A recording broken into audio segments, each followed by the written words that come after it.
जीवन में परेशानी चाहे कितनी भी बड़ी हो, चिंता करने से और भी बड़ी हो जाती है, खामोश रहने से कम होती है और सब्र करने से खत्म हो जाती है। परंतु ईश्वर को सौंप देने से वो परेशानी खुशियों में बदल जाती है। इसलिए अपनी सारी परेशानियां ईश्वर को सौंपकर सच्चे मन से सिर्फ भक्ति करें, वो आपका उद्धार करेंगे। जीवन में जब भी हम खराब दौर से गुजरते हैं, तब मन में यह विचार जरूर आता है कि परमात्मा मेरी परेशानी देखता क्यों नहीं है, मेरे दुख कम क्यों नहीं करता। पर याद रखना, जब परीक्षा चल रही होती तब शिक्षक मौन रहते हैं। स्वर्ग का सपना छोड़ दो, नर्क से डरना छोड़ दो। कौन जाने क्या पाप क्या पुण्य है, किसी का दिल न दुखे। आपने स्वार्थ के लिए बाकी सब ईश्वर पर छोड़ दो। न पैसा बड़ा न पद बड़ा, मुसीबत में जो साथ खड़ा वो सबसे बड़ा। जो अपने सुख के लिए दूसरों की हानि करता है वह मनुष्य कहलाने लायक नहीं है। मनुष्य वही होता है जो अपने स्वार्थ का त्याग करके दूसरे का हित करे, कम से कम दूसरे का नुकसान न करें। आप कोई भी हों, संसार में आए हैं तो संघर्ष हमेशा रहेगा। कृष्ण ने हर परिस्थिति को जिया और जीता।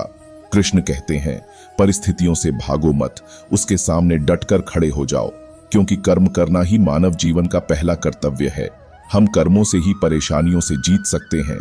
जब इंसान बिना चाबी के कोई ताला नहीं बनाता, तो आप ऐसा क्यों सोचते हो कि परमात्मा आपको ऐसी मुसीबत में डालेगा जिसका कोई हल ही न हो। आप कोई भी हो, संसार में आए हैं तो संघर्ष हमेशा रहेगा। कृष्ण ने हर परिस्थिति को जिया और जीता। कृष्ण कहते हैं, परिस्थितियों से भागो मत, उसके सामने डटकर खड़े हो जाओ, क्योंकि कर्म करना ही मानव जीवन का पहला कर्तव्य है। हम कर्मों से ही परेशानियों से जीत सकते हैं। तुम्हें अगर पता चल जाए कि आज सांझ ही मर जाना है, तो क्या तुम सोचते हो तुम्हारे दिन का व्यवहार वही रहेगा जो इसे ना पता चलने पर रहता? क्या तुम उसी भांति दुकान जाओगे, उसी भांति ग्राहकों का शोषण करोगे? क्या उसी भांति व्यवहार करोगे जैसा कल किया था? क्या पैसे पर तुम्हारी पकड़ वैसे ही होगी जैसे एक क्षण पहले तक थी? क्या मन में वासना उठेगी, काम जगेगा, सुंदर स्त्रियां आकर्षित करेंगी, राह से गुजरती कार मोहित करेगी, किसी का भवन देखकर ईर्ष्या होगी? नहीं, सब बदल जाएगा। अगर मौत का पता चल जाए कि आज ही सांझ हो जाने वाली है, तुम्हारी जीवन का सारा अर्थ, तुम्हारे जीवन का सारा प्रयोजन, तुम्हारे जीवन का सारा ढंग और शैली बदल जाएगी। मौत का जरा सा भी स्मरण तुम्हें वही न रहने देगा जो तुम हो। मृत्यु तो अटल सत्य है, फिर यदि हर दिन को अंतिम दिन मानकर जिएंगे तो जीवन का सार ही बदल जाएगा।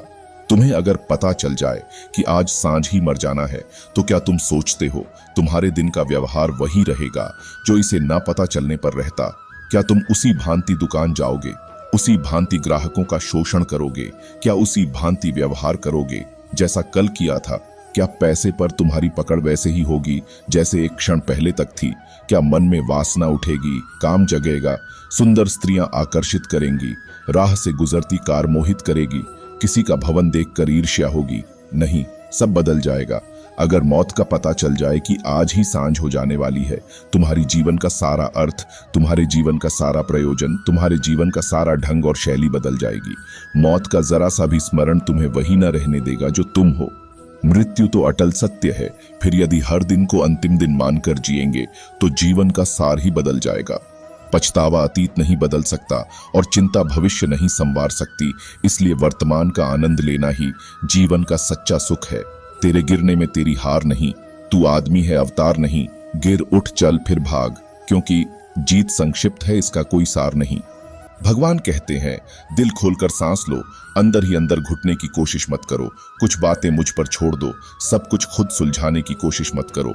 श्री कृष्णा कहते हैं, दुनिया के सारे खेल खेल लेना पर भूल कर किसी की भावनाओं के साथ मत खेलना, क्योंकि ये वो गुनाह है जो मैं कभी माफ नहीं करूंगा। दुनिया को झूठे लोग ही पसंद आते हैं। थोड़ी सी सच्चाई कह देने से आजकल अपने ही रूठ जाते हैं।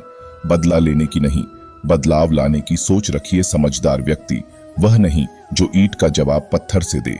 समझदार व्यक्ति वो है जो फेंकी हुई ईंट से अपना आशियाना बना ले। लोगों की बातें कभी दिल पर नहीं लेनी चाहिए। लोग अमरूद खरीदते समय पूछते हैं, मीठे हैं ना, और बाद में नमक लगा के खाते हैं। दुनिया वो किताब है जो कभी नहीं पढ़ी जा सकती, लेकिन जमाना वो उस्ताद है जो सब कुछ सिखा देता है। श्री कृष्ण कहते हैं, अगर कोई तुम्हें दुखी करे तो बुरा मत मानना, क्योंकि लोग उसी पर पत्थर मारते हैं। जिस पेड़ पर ज्यादा मीठे फल होते हैं, कौआ कोयल की आवाज को दबा सकता है, मगर खुद की आवाज मधुर नहीं बना सकता, उसी तरह निंदा करने वाला व्यक्ति सज्जन को बदनाम कर सकता है मगर खुद सज्जन नहीं बन सकता। आंख संसार की हर चीज देखती है, मगर आंख के अंदर कुछ चला जाए तो उसे नहीं देख पाती है। ठीक उसी प्रकार मनुष्य दूसरे की बुराइयां तो देखता है, पर अपने भीतर बैठी बुराइयां उसे दिखाई नहीं देती।